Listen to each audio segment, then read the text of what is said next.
परम आदरणीय श्री गुरु जी के श्री चरणों में नमन अर्पित करते हुए आज की वीडियो का शुभारंभ करते हैं। Law of evidence. चलिए, आज का जो टॉपिक है वो है विबंधन यानी कि एस्टोपेल, लॉ ऑफ एविडेंस। ये हमारा जो आज का क्वेश्चन है ये है जो सेक्शन 115 यानी धारा 115 के अंदर में प्रावधानित है। तो सबसे पहले जैसा कि क्वेश्चन है हमारा कि विबंधन के सिद्धांतों का वर्णन कीजिए, ठीक है, और उसके प्रकार बताने हैं। तो विबंधन का जो सिद्धांत है इसको समझते हैं हम लोग। देखिए, विबंधन का जो सिद्धांत होता है वो किसी व्यक्ति द्वारा, चल पहले यहाँ पे पढ़ लेते हैं, किसी व्यक्ति द्वारा किसी अन्य व्यक्ति से उचित तथ्य छिपाकर कोई कार्य कराने के लिए प्रेरित करना ही विबंधन कहलाता है। कहने का मतलब, अगर कोई व्यक्ति अपनी घोषणा, कार्य या कार्य लोप द्वारा किसी अन्य व्यक्ति को ये विश्वास दिलाए कि ये काम कर लेने योग्य है और वो व्यक्ति उस पर विश्वास करके उस कार्य को कर लेता है, तो बाद में उसके जो प्रतिनिधि के बीच में जिसके द्वारा कार्य कराया जा रहा है उसकी बात की सत्यता से इनकार नहीं करने दिया जाएगा कि ये कार्य नहीं किया गया है। यही विबंधन का सिद्धांत कहलाता है, ठीक है। तो अब हम बात करेंगे, जैसे विबंधन का सिद्धांत है तो इसमें ये होता है कि एक व्यक्ति अपने शब्दों के द्वारा या अपने आचरण के द्वारा स्वेच्छापूर्वक दूसरे किसी व्यक्ति को ये विश्वास दिलाता है कि जो कार्य है या जो विषय वस्तु है उसका अस्तित्व है, और उस पर विश्वास करने के बाद वो व्यक्ति उस कार्य को कर लेता है जो वो करना नहीं चाहता। यानी कि इसमें बात क्या है कि किसी व्यक्ति द्वारा जो है, यानी कि प्रथम व्यक्ति ये है, उस वस्तु के विषय में सत्य कहने से रोक दिया जाएगा। तो यही हमारा विबंधन का सिद्धांत है। अब इसकी पुष्टि करने के लिए हम एक केस लॉ लेते हैं। केस लॉ है राजन बनाम मुसाहिब अली, 1935 का केस है।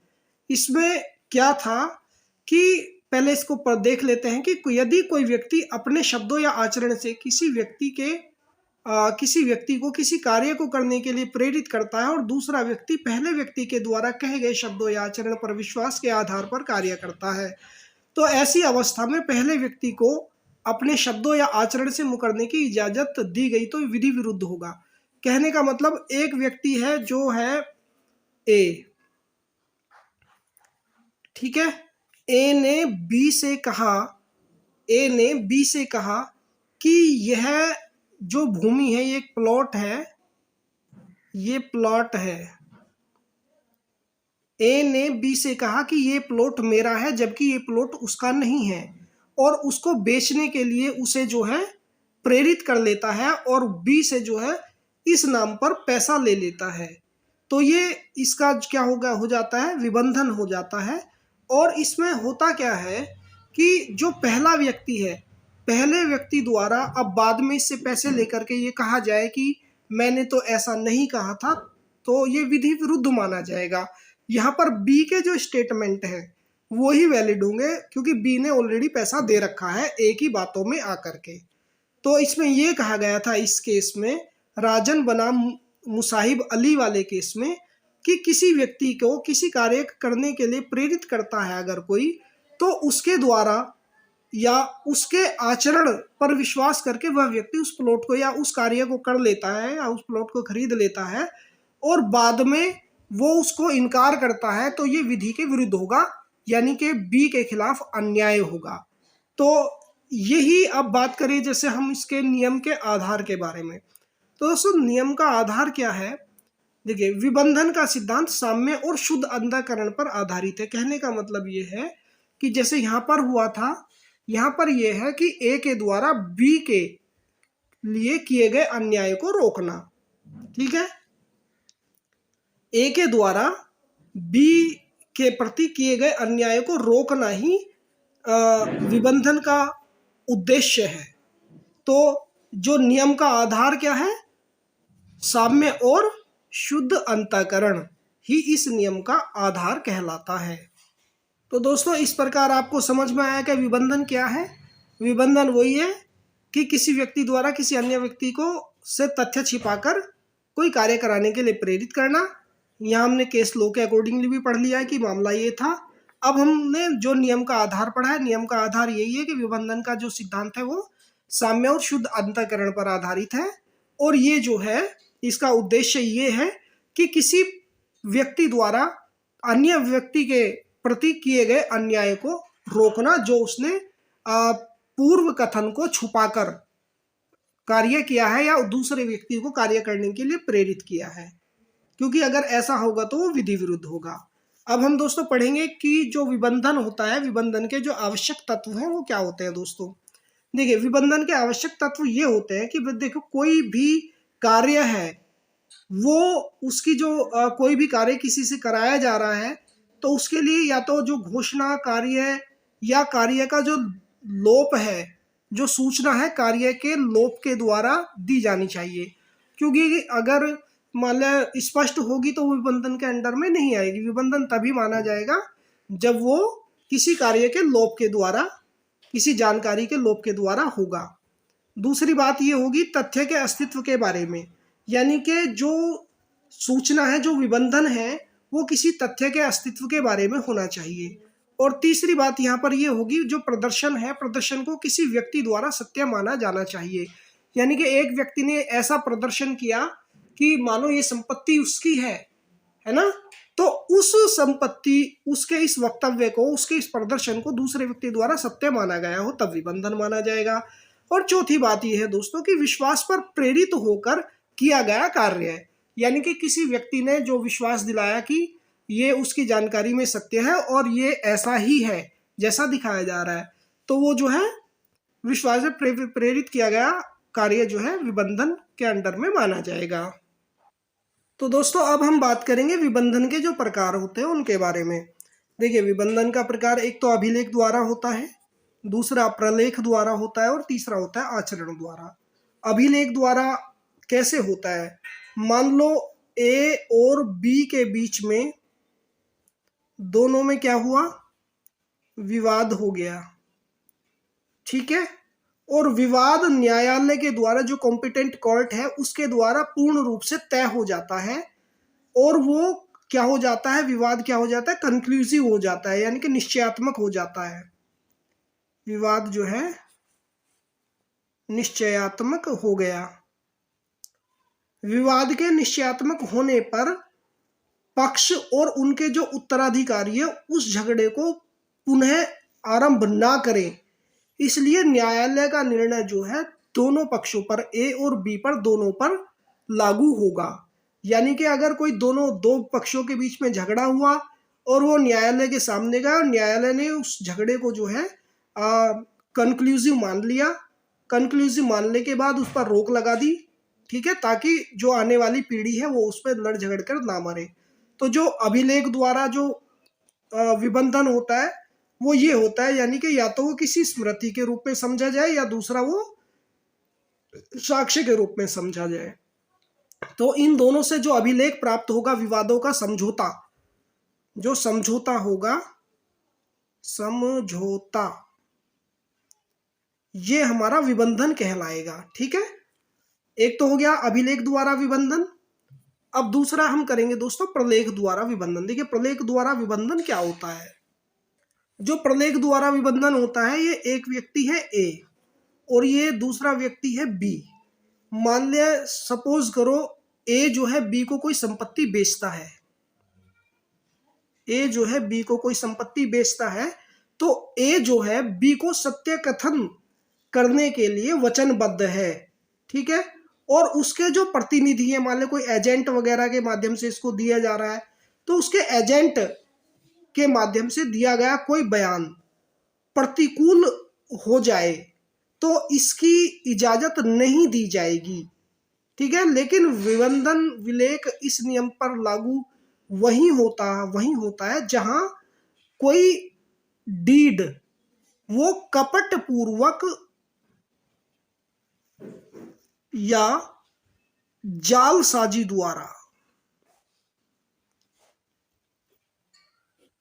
की लिखाई गई हो। मान लिया कोई डीड, हालांकि ए जो है बी को संपत्ति बेचते समय संपूर्ण जानकारी देने के लिए बाध्य है। ठीक है, लेकिन यहाँ पर विबंधन का नियम तो नहीं लागू होगा, लेकिन अगर ये संपत्ति कपट पूर्वक या जालसाजी के रूप में बेची जा रही है तो ये क्या होगी, ये विबंधन माना जाएगा, यानी कि प्रलेख द्वारा विबंधन। प्रलेख को कहते हैं इंग्लिश में डीड। ठीक है, तो ये होता है। अब दूसरा बात करेंगे दोस्तों आचरण के द्वारा। ठीक है, आचरण के द्वारा क्या होता है, इसको 116 और 117 जो लॉ ऑफ एविडेंस भारतीय साक्ष्य अधिनियम 1882 की धारा 116 और 117 में इसको बताया गया है। इसका कहने का मतलब ये है, जो हम अभी पढ़ रहे हैं, कि किसी व्यक्ति के आचरण द्वारा विबंधन से संबंधित विधि है। यह विबंधन किसी संविदा, सहमति या प्रदर्शन के कार्य के आचरण से उत्पन्न होता है। कहने का मतलब, जब एक व्यक्ति पर विश्वास करके ए ने बी पर विश्वास करके कोई कार्य किया, तो जो वो कार्य करता वह वो कार्य नहीं होगा, यानी कि कार्य की जो स्थिति है वो बदल गई है। तो ऐसी अवस्था में ये आचरण द्वारा किया गया विबंधन कहलाएगा। ठीक है, तो 3 बताए हमने। एक तो अभिलेख द्वारा, जो डीड के मतलब अभिलेख द्वारा होता है, जो हमारा मतलब रिकॉर्ड के द्वारा होता है। दूसरा होता है डीड के द्वारा, यानी कि कपट पूर्वक बेचा गया होता है। और तीसरा होता है आचरण के द्वारा, यानी कि किसी व्यक्ति के उकसाने पर किसी कार्य को करना, चाहे वो कोई भी कार्य हो, तो ये आचरण के द्वारा जो है विबंधन कहलाया जाएगा। ठीक है, तो चलते हैं। तो दोस्तों जो ये आचरण द्वारा विबंधन है, इसमें केस ले लेते हैं हम लोग धर्म कुमार बनाम बलवंत। इसमें एक व्यक्ति ए होता है और एक व्यक्ति इसमें बी होता है। तो ए ने जो प्रदर्शन किया कि उसे गोद लेने का अधिकार था, और बी ने इस प्रदर्शन पर कार्य किया। ठीक है, और गोद लेने का कार्य उसके विश्वास पर पूरा किया गया, और बी का शादी भी कराई, विवाह भी कराया, और बी ने अपने गोद लेने वाले पिता यानी कि ए का बाद में अंतिम संस्कार भी किया। तो इससे ये निर्णय निकला कि अपने ही जो बी का है, अपने ही कार्यों और आचरण से प्रतिवादी को गोद लेने के कार्यों की मान्यता से इनकार नहीं किया जा सकता।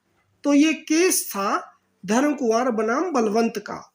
ठीक है, तो इससे आप समझ गए होंगे कि विबंधन क्या है। यानी कि अभी हमने पढ़ा विबंधन का सिद्धांत, यानी कि किसी व्यक्ति को जो है कार्य करा रहे हैं उसे छिपाकर, और दूसरा हमने पढ़ा केस लो, राजन बनाम मुसाहिब अली। तीसरा हमने पढ़ा नियम का आधार, जो साम्य और शुद्धंतकरण है, और विबंधन के जो है हमने पढ़े हैं आवश्यक तत्व। ठीक है, और विबंधन के हमने प्रकार भी पूरे कर लिए हैं। तो भाई इसी क्रम को आगे बढ़ाते हुए अब हम अगले टॉपिक के बारे में बात करेंगे। अगला टॉपिक है दोस्तों हमारा पक्षद्रोही साक्षी। देखिए, पक्षद्रोही साक्षी क्या होता है, बिल्कुल सिंपल शब्दों में मैं आपको बता दूं कि पक्षद्रोही साक्षी जो होता है वो होता है जो उस पक्ष के खिलाफ साक्ष्य देता है जो उसे बुलाता है। मान ले ए ने कोई साक्षी बुलाया कि वो मेरे पक्ष में गवाही देगा, लेकिन वो उसी के विपक्ष में गवाही दे देता है। ठीक है, तो चूंकि नॉर्मल जो बात होती है, आदमी ये सोचता है जिस गवाह को मैं अपनी ओर से बुला रहा हूँ वो मेरे बारे में सत्य कथन करेगा और ऐसा ही कहेगा जैसा मैं चाहता हूँ। तो ऐसी स्थिति में अगर वो पक्षद्रोह कर लेता है या उसके विपरीत साक्ष्य देता है तो वो पक्षद्रोही साक्षी कहलाता है, शत्रु साक्षी कहलाता है। तो ये एक केस है, इससे रिलेटेड ये पंचानन गागई बनाम सम्राट 57 CAL 1266 का ये वाद है। इस वाद के सहायता से देखते हैं क्या है। देखिए, कोई गवाह केवल इस कारण प्रतिकूल घोषित नहीं किया जा सकता, कोई गवाह केवल इस कारण प्रतिकूल घोषित नहीं किया जा सकता कि उसे साक्ष्य नहीं दिया, क्योंकि उसने साक्ष्य नहीं दिया और जो साक्ष्य अपेक्षित था, प्रतिकूल साक्षी वह साक्षी है जो साक्ष्य देने के ढंग से यह प्रकट करे कि न्यायालय के सामने वह सत्य बात नहीं कहना चाहता। कहने का मतलब, जो कोई गवाह होता है उसके विरोध में या उसके विपक्ष में कोई साक्ष्य दे देता है, या कोई प्रतिकूल कारण के, इस कारण के प्रतिकूल घोषित नहीं किया जा सकता अगर कोई साक्ष्य है कि उसने जो साक्ष्य दिया है वो सही नहीं दिया है जो उससे अपेक्षा की जा रही थी। और प्रतिकूल साक्षी वो है कि जो इस साक्ष्य को देने के ढंग से यह प्रकट करे कि न्यायालय के सामने सत्य बात नहीं करना चाहते, यानी जो उचित बात है, जो वाद में सत्य कथन है, उसको नहीं देना चाहता। ये होता है हमारा जो है पक्षद्रोही साक्षी, यानी कि जो उचित साक्ष्य जानते हुए भी नहीं देना चाहता, ये पक्षद्रोही साक्षी, और वो उसी व्यक्ति के द्वारा बुलाया गया है। तो ये पक्षद्रोही साक्षी यहाँ पर क्लियर हुआ। अब बात करेंगे जो पक्षद्रोही साक्ष्य का जो साक्ष्य होता है उसका मूल्य, यानी कि वो कहाँ तक वैलिड है। पक्षद्रोही साक्षी के साक्ष्य का मूल्य क्या होता है। एक लीडिंग केस था इसमें, प्रफुल्ल कुमार बनाम सम्राट। प्रफुल्ल कुमार बनाम सम्राट 1941 CAL 401 के इस वाद में ये बताया गया था कि किसी साक्षी का साक्ष्य प्रतिकूल हो गया है। मतलब अगर किसी साक्षी ने कोई साक्ष्य उसके विपक्ष में या उल्टा दे दिया, प्रतिकूल हो गया है, तो उसका उतना साक्ष्य जितना बुलाने वाले पक्ष के हित में है। भाई उसने पूरी लाइन बताई है और जितना बुलाने वाले पक्ष के हित में है, बहिष्कृत करने की जरूरत नहीं है, उसको मतलब हटाया नहीं जाएगा, ठीक है। और जितना प्रतिकूल पक्ष के हित में है, जितना दूसरे के हित में, उसे भी बहिष्कृत करने की कोई जरूरत नहीं है। मतलब जितना साक्ष्य है वो पक्षी और विपक्षी जिनके भी हक में जितना जितना है उसको बहिष्कृत नहीं किया जाएगा, उसको कंसीडर किया जाएगा दोस्तों। क्योंकि ये एक उपधारणा है कि व्यक्ति ये सोचता है कि साक्षी को जिसने बुलाया है वो उसी के हित में बयान देगा, लेकिन जब ऐसा नहीं होता तो उसे जो है उसके खिलाफ बयान दे देता है, तो उसको गवाही को जो है विरोधी गवाह घोषित करके उसकी क्रॉस एग्जामिनेशन करा लिया जाता है। यानी कि अपने साक्षी को जो हमारे द्वारा बुलाया गया है उसको विरोधी गवाह बना करके उसको जो है क्रॉस एग्जामिनेशन उसका करा लिया जाएगा। हो सकता है उस साक्षी ने दूसरी पार्टी से पैसे ले लिए हों, है ना। तो ये चीजें होती हैं दोस्तों। तो ये पक्षद्रोही साक्षी समझ में आया। एक और लीडिंग केस हम यहाँ पर ले लेते हैं, श्याम कुमार बनाम सम्राट 1941 अवध 130 केस नंबर है ये। इसमें कहा गया था कि जो विरोधी गवाह की संपूर्ण साक्ष्य को इस दृष्टिकोण से पढ़ना चाहिए कि क्या उसे कोई महत्व दिया जा सकता है। मतलब अगर कोई विरोधी गवाह है वो संपूर्ण साक्ष्य देता है, तो उसको केवल इस दृष्टिकोण से पढ़ना चाहिए कि क्या उसे हमने कोई महत्व देना है। जबकि सही नियम जो सही नियम है वो ये होता है कि न्यायालय किसी गवाह पर विश्वास कर सकता है और पूर्ण साक्ष्य जहां तक दोनों पक्षों को अनुकूल या प्रतिकूल रूप से प्रमाणित करते हों महत्व देना ही चाहिए जिसके वो योग्य है। ये इस केस में बताया था श्याम कुमार बनाम सम्राट के केस में कि भैया अगर वो महत्व देना चाहिए, अगर वो योग्य है, जो भी साक्ष्य है, तो ये है। तो दोस्तों यहाँ पर ये हमारा जो प्रश्न है यानी पक्षद्रोही साक्ष्य, ये क्वेश्चन जो है, ये टॉपिक जो है हमारा यहाँ पर समाप्त हो जाता है। अब हम इसी क्रम को आगे बढ़ते हुए अपना एक नया जो टॉपिक है वो लेंगे, जो हमारा है वो है जी विशेषज्ञ। कि विशेषज्ञ कौन होते हैं, किन अवस्थाओं में उनकी राय जो है सुसंगत होती है। तो जो विशेषज्ञ होता है, क्षमा चाहते हैं, तो जो विशेषज्ञ होते हैं वो क्या है। मान ले देखो, विशेषज्ञ से ही स्पष्ट हो रहा है कि एक व्यक्ति जो अपने विशेष ज्ञान के कारण सारी चीजों को जानता है, विशेष योग्यता रखता है, उसको हम विशेषज्ञ कहते हैं। ठीक है, यानी कि विशेषज्ञ से तात्पर्य एक ऐसे व्यक्ति से है जो किसी वैज्ञानिक विषय में ज्ञान और योग्यता रखने के कारण विशेष रूप से जो है वो कुशल है, वो व्यक्ति हमारा विशेषज्ञ कहलाता है। अब अगर दोस्तों हम बात करें कि किन अवस्थाओं में विशेषज्ञों की राय जो है वो सुसंगत होती है, तो देखो धारा 45 से 50 तक की जो धाराएं हैं उनमें बताया गया है कि कौन कौन सी अवस्थाएं ऐसी होती हैं जो मतलब सुसंगत होती हैं। जैसे कि मैं अब बता देता हूँ धारा 45 के अकॉर्डिंगली, ठीक है। धारा 45 के क्या कहती है कि अगर न्यायालय को लगता है कि जो मान के चलो कि ए की जो डेथ हुई है वो किसी पॉइजन से हुई है, जहर देने से उसकी डेथ हुई है, तो उस जहर का जो अनुमान है उसको विशेषज्ञों की राय से सिद्ध किया जाएगा। विशेषज्ञ बताएंगे क्या इसकी जो डेथ है वो जहर से हुई है या नहीं है, उसका परीक्षण करेंगे, उसकी जांच करेंगे जिसकी व्यक्ति की डेथ हुई है।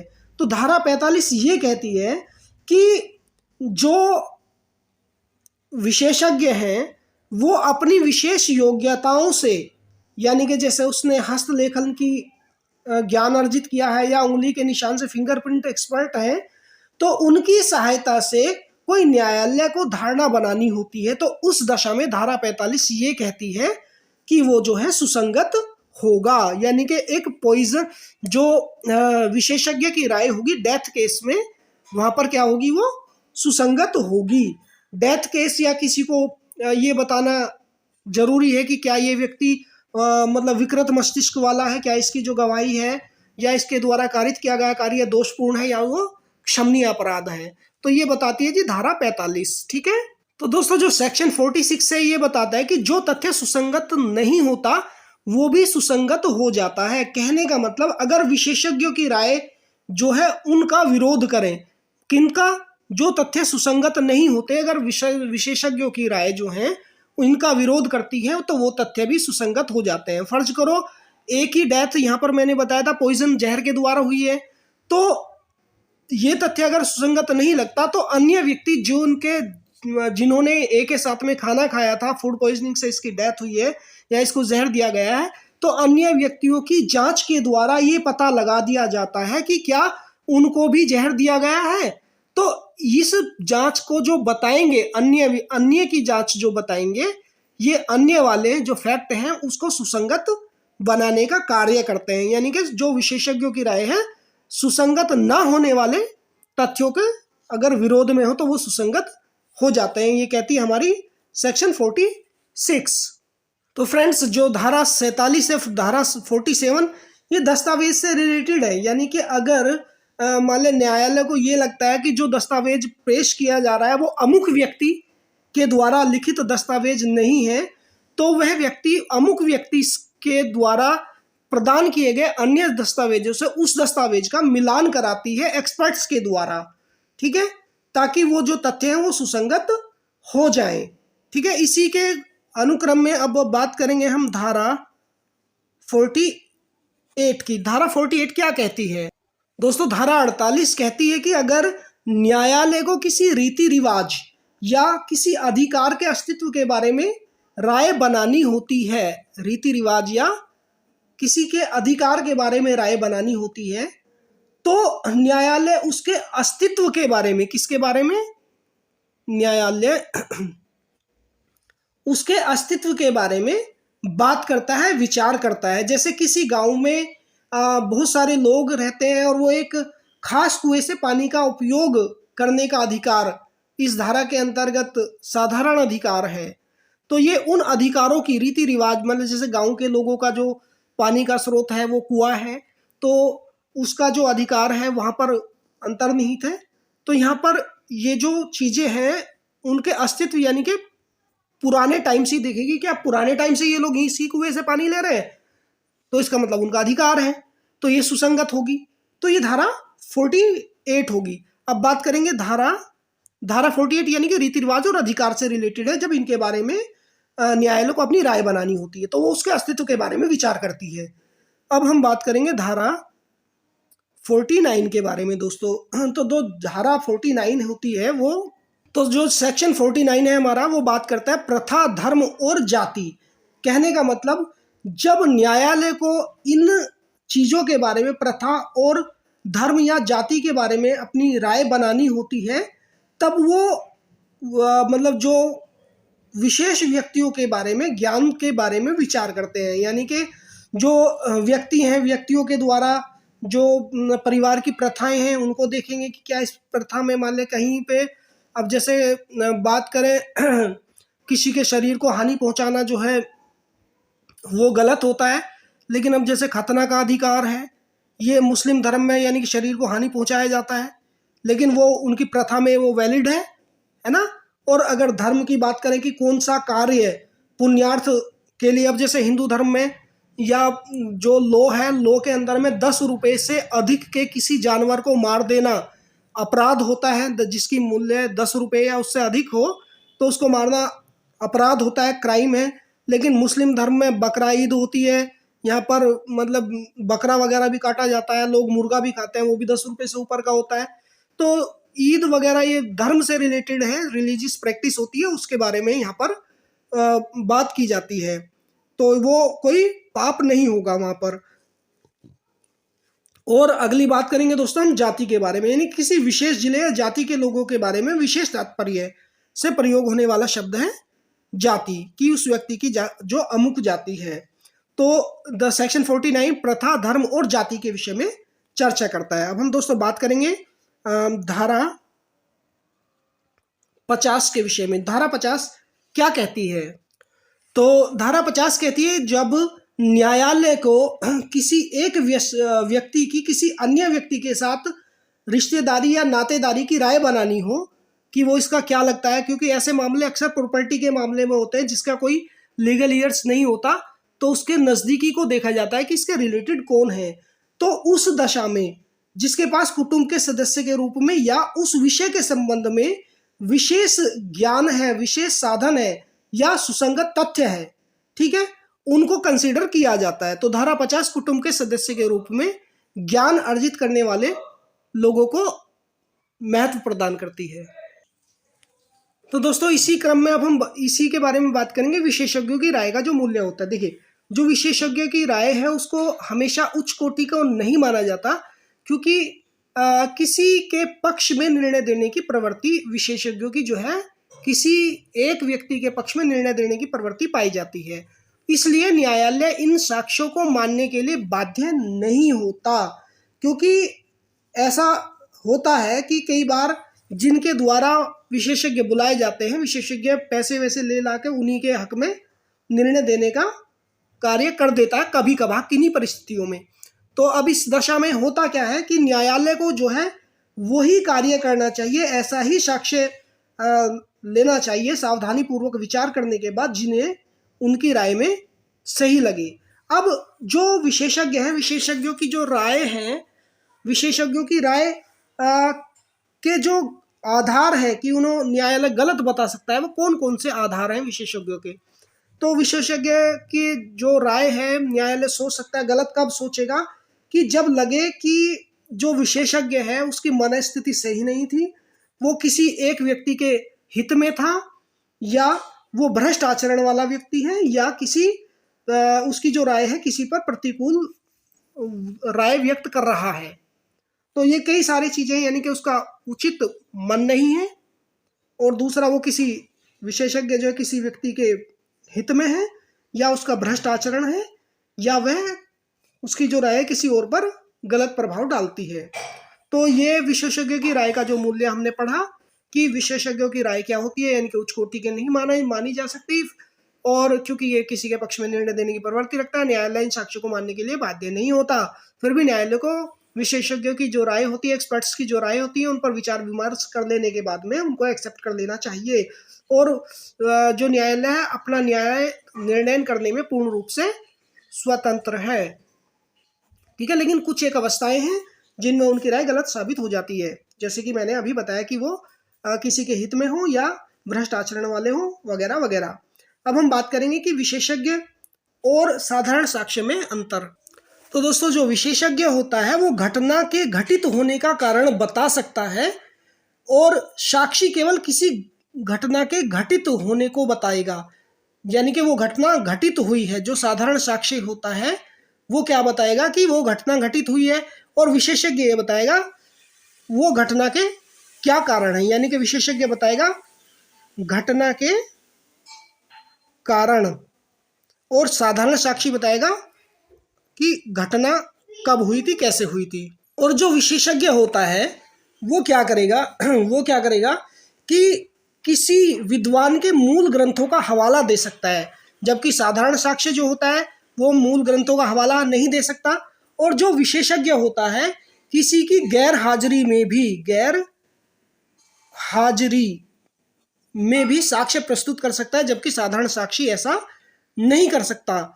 और चौथी और अंतिम बात यह है कि विशेषज्ञ जो है अपनी राय और समर्थन में ऐसे तथ्यों को कह सकता है जो जांच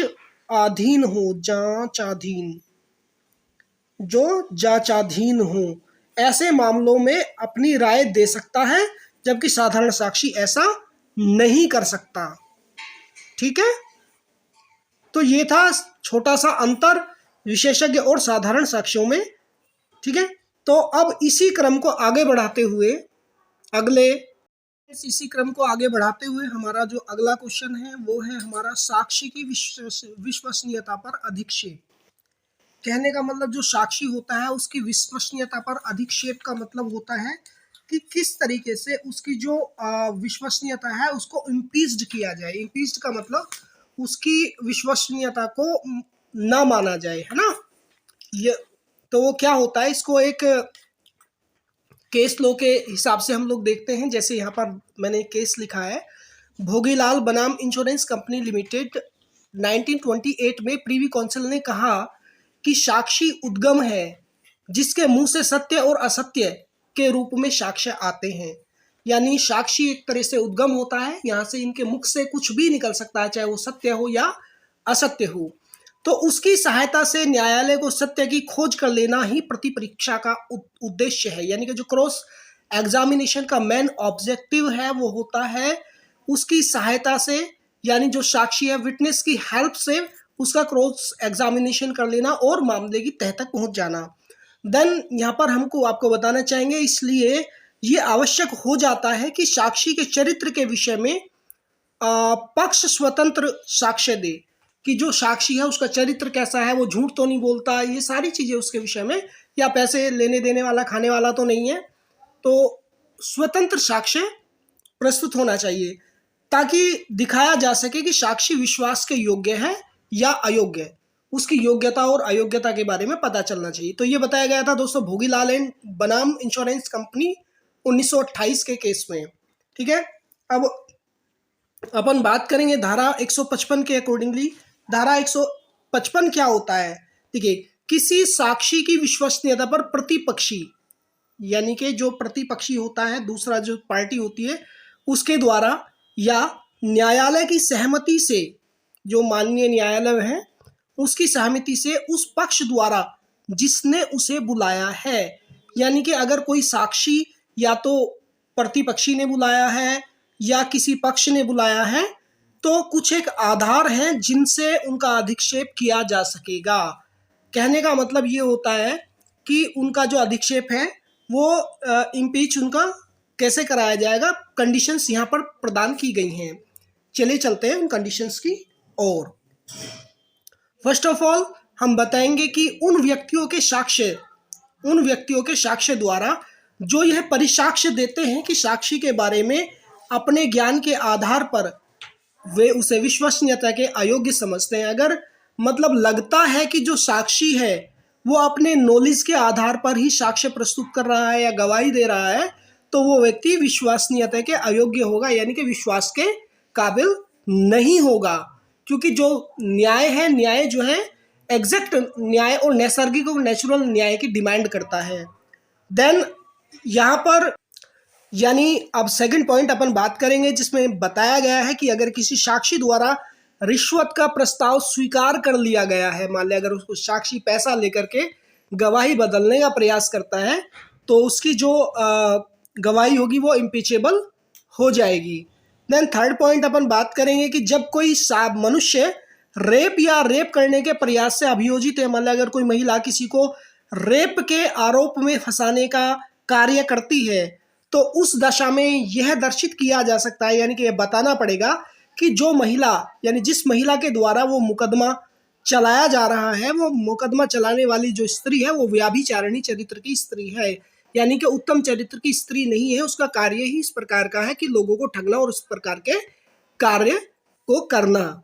तो फ्रेंड्स, यहाँ पर हमने सारी चीजें सीखी और जो कंक्लूजन पर हम पहुंचते हैं वहां ये वाला कंक्लूजन पर पहुंचेंगे कि साक्षी को बुलाने वाले पक्षकार द्वारा अपने ही साक्षी की विश्वसनीयता का खंडन न्यायालय की अनुमति लेकर किया जा सकता है, और न्यायालय भी ऐसा करने की अनुमति तभी दे सकता है जब पक्षकार ये सिद्ध करे कि उसका साक्ष्य पूर्ण जो घोषणा है उससे असंगत है, वो उससे कोई भी रेलेवेंसी नहीं रखता है। तो उस कंडीशन में ये जो है क्या हो जाएगा, हमारा अधिक्षेप हो जाएगा, यानी कि इम्पीचेबल माना जाता है। अब इसी क्रम में हम चलेंगे नेक्स्ट क्वेश्चन के लिए। तो फ्रेंड्स, इसी क्रम में हमारा जो अगला टॉपिक है वो है सह अपराधी।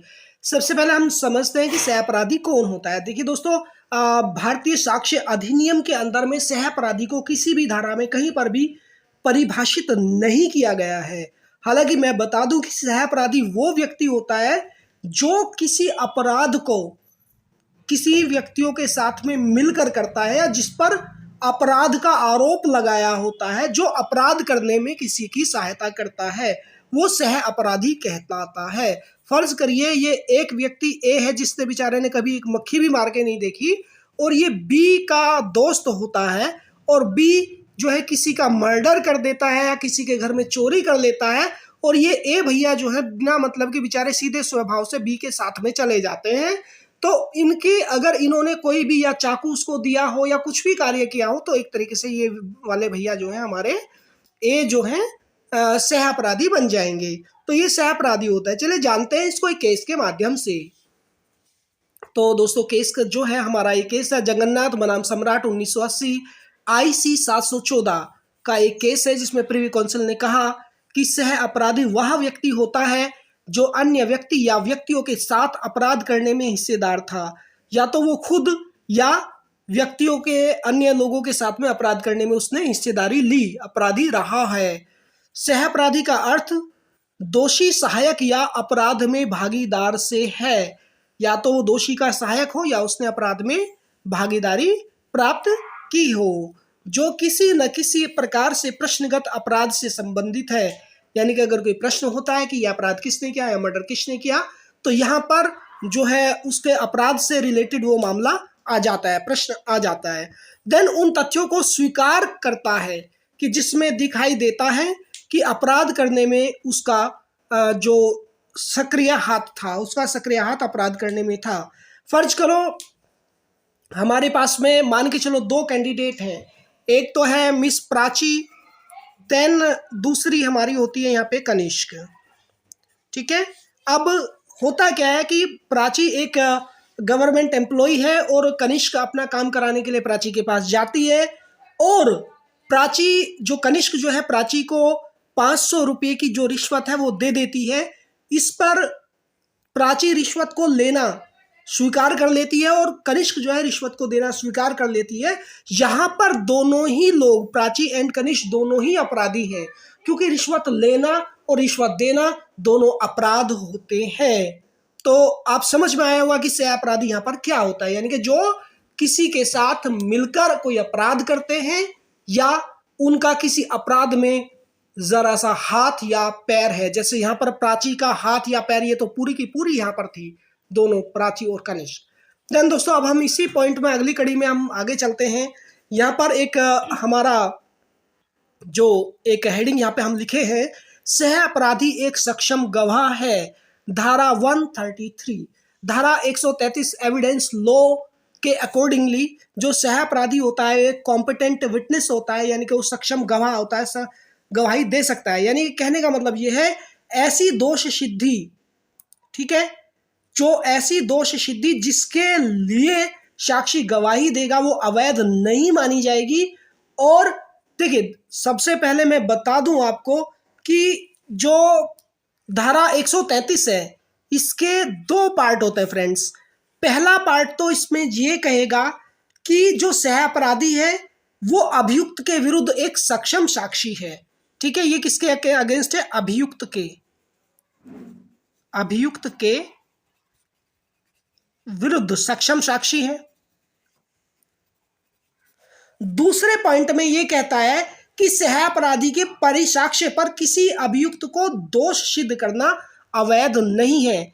दूसरा इसमें जो पॉइंट है वो कहता है कि ये जो किसी को दोष सिद्ध करना अवैध नहीं माना जाता, क्योंकि उस व्यक्ति ने भी साथ में अपराध किया है और वो उसको एडमिट करता है, तो वो अपराध मतलब वो उसके विरुद्ध अवैध नहीं माना जाएगा, दोष सिद्ध करना वैलिड है। तो कहने का मतलब अभियुक्त के विरुद्ध यहाँ पे सक्षम साक्षी ये होता है। दूसरा, अगर ये दोष सिद्ध करता है तो यहाँ पर ये वैलिड पॉइंट रखता है। तो दोस्तों अगले ही पॉइंट में हम आपको बताएंगे सह अपराधी के असंपुष्ट साक्ष्य पर दोष सिद्धि, धारा 133। देखिए धारा 133 जो है वो क्या कहती है कि ऐसी दोष सिद्धि जो केवल ओरल यानी मौखिक साक्ष्य पर आधारित होती है वो वैध है, और यदि न्यायालय इस बात से संतुष्ट है कि साक्ष्य सत्य है तो वह असंपुष्ट साक्ष्य पर भी दोष सिद्ध कर सकता है। यानी कि 133 धारा ये कहती है कि जो दोष सिद्धि केवल सह अपराधी के मौखिक साक्ष्य पर आधारित है, डिपेंड ऑन ओरल एविडेंस, अगर वो ओरल एविडेंस पर आधारित है तो और वो वैध है, तो न्यायालय इस बात से संतुष्ट होने पर कि साक्ष्य सत्य है, अगर इस बात की संतुष्टि न्यायालय को हो जाती है तो वह असंपुष्ट साक्ष्य पर भी दोष सिद्धि कर सकता है। तो मेरे प्यारे दोस्तों यहां तक आपको समझ में आएगा। अब इसी में एक चीज मैं बता देता हूं, दूरदर्शिता का एक नियम होता है। क्या है कि सामान्य नियम यह है कि सह अपराधी के असंपुष्ट साक्ष्य पर दोष सिद्ध करना सुरक्षित नहीं है। अभी धारा 133 में मैंने बताया था कि अगर वो मौखिक साक्ष्य भी है या उसके द्वारा दोष सिद्धि होती है, दोष सिद्धि करना भी वैलिड होता है, लेकिन अगर दूरदर्शिता की हम बात करें तो वही कहता है कि सह अपराधी के असंपुष्ट साक्ष्य पर दोष सिद्धि करना सुरक्षित नहीं है, क्योंकि एक सह अपराधी के साक्ष्य को दूसरे सह अपराधी के साक्ष्य से पुष्ट नहीं किया जा सकता। इस संबंध में अंग्रेजी विधि और भारतीय विधि में दोनों में समानता है। हालांकि इनके बारे में Calcutta high court, Allahabad high court और मद्रास हाई कोर्ट ने भी ये बात को स्वीकार किया है कि दोनों के जो साक्ष्य हैं वो कि एक सह अपराधी के साक्ष्य को दूसरे सह अपराधी के साक्ष्य से पुष्ट नहीं किया जा सकता, इसलिए इन्होंने असंपुष्ट साक्ष्य पर दोष सिद्धि करना सुरक्षित नहीं माना है। अब हम दोस्तों बात करेंगे हमारे अगले जो पॉइंट्स हैं, और इस पॉइंट के अंतिम पार्ट की ओर, अंतिम क्षण की ओर हम चलते हैं। सह अपराधी की गवाही विश्वसनीय क्यों नहीं होती? जो सह अपराधी होता है उसकी जो गवाही है विश्वसनीय क्यों नहीं होगी? क्योंकि देखो ये तो एक ह्यूमन नेचर भी है, मानवीय गुण भी है, क्योंकि जो सह अपराधी होता है वो सच्चा गवाह नहीं होता, वह अपने ऊपर से दोष हटाने के लिए झूठी गवाही दे सकता है। मान ले कोई पुलिस अधिकारी कह देगा भैया तू सरकारी गवाह बन जा, तो अपने ऊपर से अपनी सजा कम करवाने के लिए या दोष हटाने के लिए जो है वो झूठी गवाही दे सकता है, इसलिए उसकी गवाही विश्वसनीय नहीं होती। पॉइंट नंबर 2 ये होता है कि सह अपराधी अपराध में भाग लेने के नाते अनैतिक व्यक्ति होता है, क्योंकि ऑलरेडी वो किसी केस में इन्वॉल्व है, इसलिए वो अनैतिक व्यक्ति है और किसी शपथ के अनुशासन की अवहेलना भी कर सकता है, क्योंकि एक गलत व्यक्ति से किसी अनुशासन की मांग करना उचित नहीं है। देन थर्ड पॉइंट ये होता है दोस्तों कि वह अपनी गवाही क्षमा की आशा में देता है, वो इस आशा में गवाही देता है कि उसे क्षमा मिल जाएगी, इसलिए उसकी गवाही जो अभियोजक होता है यानी कि प्रोसिक्यूटर होता है उसके अनुकूल साक्ष्य देने की प्रवृत्ति की होती है। यानी कि ये सभी रीजंस हैं जिसके कारण एक सह अपराधी की जो गवाही है वो विश्वसनीय नहीं मानी जाती। दोस्तों अगर वीडियो आपको अच्छी लगी हो तो लाइक एंड कमेंट जरूर करें, और इसी के साथ मैं अंकित शर्मा विदा लेता हूं और बहुत जल्द मिलूंगा एक नई वीडियो के साथ में जो आपका मार्गदर्शन करेगी आपके एग्जाम के लिए। तब तक के लिए नमस्कार, जय हिंद, जय भारत।